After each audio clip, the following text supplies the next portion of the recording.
We're talking top flips of the offseason, and it has been a wild ride. We're going to talk about the most surprising flips so far in the 2025 recruiting cycle, and we're only halfway through. I got Philip Dukes on this video from the 5-Star Flex, and we are going to talk about which one surprised us the most. But before we get going, guys, hit subscribe to the best recruiting channel on all of YouTube, the On3 Recruits channel. All right, let's bring on Philip Dukes. Dukes, what's up? How you doing? Man, I'm good, man. Hey, thanks for having me, Josh. Oh, absolutely. We got to talk flips, man. And the big one, we're going to talk about the big one first. The number one wide receiver in America, he set the fireworks off on July 4th, announcing his commitment to Oregon. Now, we know that he decommitted from LSU, went to Oregon. So were you surprised that Moore chose Oregon over Texas? I was. I think a lot of people were surprised. It was one of the bigger surprises, if not the biggest surprise this cycle. But there's something special going on in Eugene, especially when it comes to recruiting outside of their region. When I talked to Naeem Alford, same thing. When I asked him about the top schools, he told me like kind of off the record, like, "Dudes, man, Oregon got a shot." And I'm like, what is it? He said, "It's just different up there." I talked to Warren Gass's mom yesterday. She said, anybody, and it's not just people who are committing, it's people who visited that are telling you how special a place Oregon is. And my dad has his old saying, if you go to the barbershop enough times, eventually you'll get a haircut. So if that amount of people consider Oregon to be a top place and keep going, they're going to get their fair share of guys. And I think Decommits Moore was one of the guys, and they're not done by any means. Yeah, and when he made his announcement, he said something in the pre-announcement, because there's kind of two. He was doing something inside, then he went outside. But he said, "I want to cut my own path." And when he said that, it all kind of made sense because he's from Texas. Everybody talking about Texas. Everybody predicting him to Texas. He picks Oregon. I get it. All right. Up next on the list is Justice Terry, the number 2 defensive lineman in America. Now, he was committed to Georgia early, but then he took a visit to USC in March, not even an official visit, just went out there in March and flipped his commitment to USC. That was a shocker. But then he decommits and he goes to Alabama. So we're not done yet with this flip. Where do you think Justice Terry ends up? Is it going to be Alabama? Is it going to be Georgia? Or can another team get in the mix here for the number 2 defensive lineman in America? Well, I'll say this. I think he's communicating with multiple schools, some schools that would surprise some people. But yeah, so there is a few schools that you're like, dang, they're having consistent communication with Terry. Absolutely. But I think he ultimately ends up in Georgia. He's the type of guy that makes it that Kirby Smart makes his bones around when it comes to recruiting on the defensive line. If you saw Georgia last year, what was missing? They had linebackers. They had guys in the secondary. They didn't have that dominant defensive line. And I think that's where you see Kirby Smart licking his chops when he sees a guy like Justice Terry, somebody who can take up 2 to 3 people at a time if he wants to. He can also rush the passer. He has the type of body that can keep your linebackers free. When you got guys behind you running 4.4 40s, then that defense starts to come together. And you can see kind of the blueprint for how the 2021 team was built. So at this point, I think that he ends up at Georgia. I just can't see Kirby Smart letting him get out of state. And I was not surprised at all by that flip. I mean, or by that decommitment from Southern Cal. I think that was the definition of a post-visit high. Yeah. Speaking of post-visit highs, number 1 edge, Isaiah Gibson, who's also from Georgia, took that same visit in March and committed to USC alongside Justice Terry. And Isaiah Gibson just got the flip out of the way, right? He didn't decommit and he flipped right to Georgia. Seemed like it was just a matter of time on that one. Isaiah Gibson, though, if you're USC, like, you can't just turn down one of the best edge rushers, even though he's from Georgia that early. I mean, you got to take these commitments early if you're USC, right? Yeah, you got to. It's like the same thing, like I said, with the barbershop concept I spoke about earlier. They're going to keep taking these commitments, and they're going to hit on one of them. Like, they're eventually going to hit on one of these guys. So when you got a player like that, he can commit to anywhere. He can almost probably commit to the Falcons if he wants to, like when you got a guy that talented. So I just think that it's not bad on USC. I think it was always going to be hard for them to kind of sell that cross-country trip. but they have had success doing it when you look at a guy from the very heart of the city of Atlanta last year, Cam Fountain from Washington High School, who did make the cross-country trip, and Tennessee thought they were going to get him laid. And there were other schools that said there's no way that he's going to fly across all these other schools to go to Southern Cal. But he's in LA right now. So I think as long as they can continue to recruit that way, and I think a big part of that is people want to play for Eric Henderson. What better former protege can you have than Aaron Donald? And I think that's a huge selling point. And I think USC will get their share of guys. All right, we're moving on to quarterback Keelan Russell, the number 26 overall quarterback in the country, a 5-star. He was committed to SMU, and bless their hearts down there. They thought they were going to sign a 5-star quarterback, but no, Bama is going to Bama, and they flipped Keelan Russell. You know, they offered him about 4 or 5 weeks before the flip. It seemed like, oh, really? Alabama just offered? Are they going to turn this up? And, of course, they do. Keelan Russell from Duncanville High School. Do you think that Keelan Russell is going to have an impact and help Bama land another, because they already got Caleb Cunningham, another elite wide receiver in this class? Yeah, I think he can. He has a relationship with Khalid Lockett. I think right now a lot of people think Khalik's going to end up at Texas, but I think that relationship that they do have could bode well for them. There are other guys. He's going to end up in Texas when he commits on August 7th.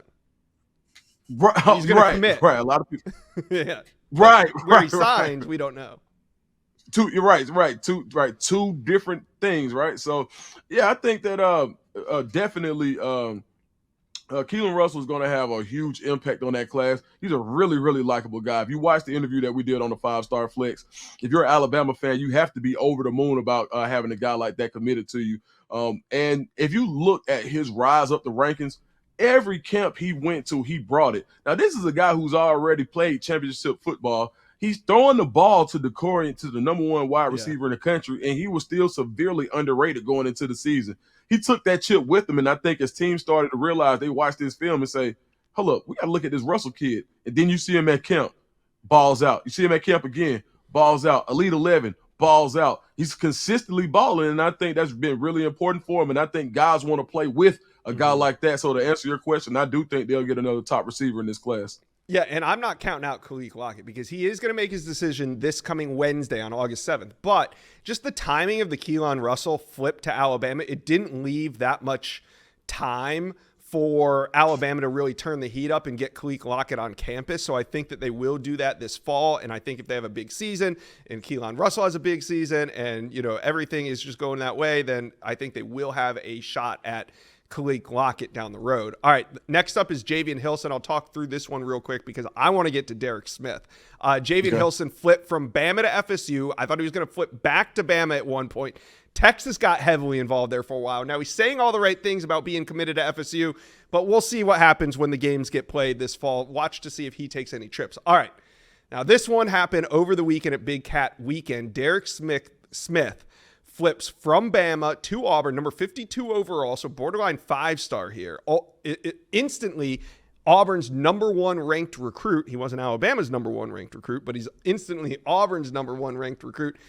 Dukes, you know all about this rivalry inside and out, but let's talk about it from a recruiting perspective since Kalen DeBoer has been there and now Hugh Freeze. I mean, there is quite the rivalry going on the recruiting trail right now between these two. Man, it's one of the more exciting times when it comes to the Iron Bowl rivalry. Now there's a light or some hope or some optimism there for Auburn fans to feel like they can compete. And where do you compete? In the state of Alabama. Right now, depending on which site, if you look at On3's rankings, I think Auburn has at least 9 of the top 10 players in Alabama, if at minimum 8. So at this point, I think it doesn't get any hotter for Auburn. But this is the difference. You said something very key. Derek Smith wasn't Alabama's top recruit. So I think the difference is that Alabama is able, because of their recency of their championships, they're able to recruit with more of a national imprint. So when they look at their board, they don't have to say, hey, we want to shut down the state of Alabama. If we miss on a corner here, we'll just go get a corner from Cali. Like, we'll go get a Dijon Lee. We'll go get a linebacker from Modern Day. We'll go get multiple pieces from all across the country because we have the logo and we also have proof of concept. You have a championship, a coach who was in the championship last year, and a program that's been to multiple championships over the decade who 17-year-olds have seen Alabama win championships. 17-year-olds have not seen Auburn win the championship. Mm-hmm. It's just the facts. Yeah. So I think that for Auburn to even be able to recruit at the rate that they are, they had to start in the state of Alabama, and I think they're doing a great job, and I think it's going to bode well for the Iron Bowl rivalry for years to come. Yeah, really an exciting time coming out of the summer, seeing what Auburn did at Big Cat Weekend, the flood of commitments, not just for the 2025 class, 2026, but even with all that excitement, right? Alabama didn't land anybody over the weekend. Auburn, even with all the excitement, all the commitments, they're at number 6. Alabama's still at number 2, even with the flip of Antonio Coleman and Derek Smith. Alabama is still at number 2. Auburn with a huge weekend up to number 6. That fight is not over yet. That's it for the flips that we saw so far this cycle, but I want to talk to you about a couple more that could happen. Let's make some predictions. Who are we watching heading into the fall that we think might be on flip watch? I'll start with one. The offseason tradition of Ohio State losing a top recruit to Miami. I'm going TJ Alford there, the linebacker from Vero Beach, Florida. If Miami is to continue this trend, I think a late flip from TJ Alford is possible. Dukes, who are you keeping an eye on?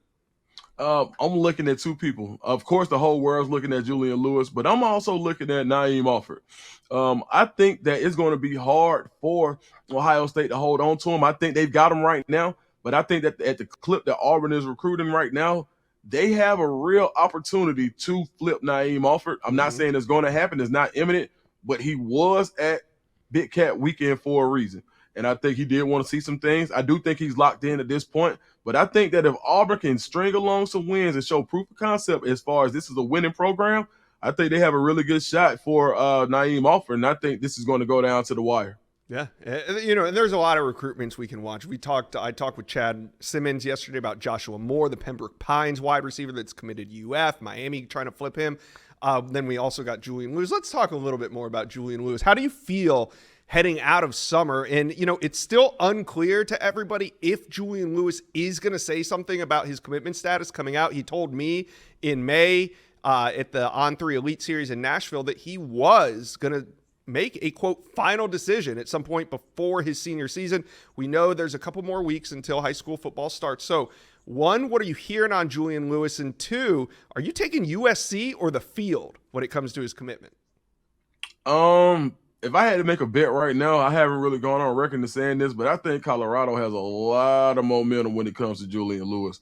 I think things are getting real there. I think that I don't think you're going to see a whole lot of pomp and circumstance around it. I think you're going to look up one day and you're going to see Julian Lewis in the black and gold jersey.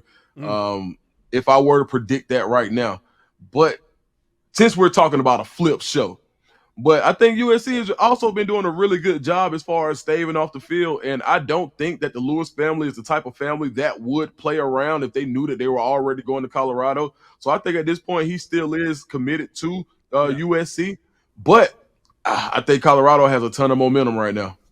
Okay. I agree with you on a couple points. One, I agree with you that USC has done a great job throughout the summer and throughout the offseason keeping him committed. Two, I do think that if you told me, hey, down the road, Julian Lewis is going to flip, I would say right now it's to Colorado. I don't think there's another team out there right now that has a shot at flipping Julian Lewis from USC besides Colorado. I mean, if you think back like 6 months ago, you would have had Alabama, Auburn, Georgia probably as the front runners in this. Of course, you knew Colorado was going to get involved, but the fact that Georgia took their guy, Auburn's backed off, Alabama found a different guy. I mean, hey, if you're Colorado, you got to love where you sit right now for Julian Lewis. And if you're USC, you got to love where you sit right now because I think, a lot of what USC has to do is just go out on the field and win. And I think that is the biggest thing they can do to keep Julian Lewis committed. But we'll see. Should be fun. Absolutely. All right, you guys, let us know. Comment section below. We just gave you the biggest flips. Who are we watching heading into the fall? Let us know. Comment section below. Big flips coming. Well, you've made it to the end of today's video, but there's hundreds more videos on the On3 Recruits channel for you to check out. And also, while you're here, hit subscribe.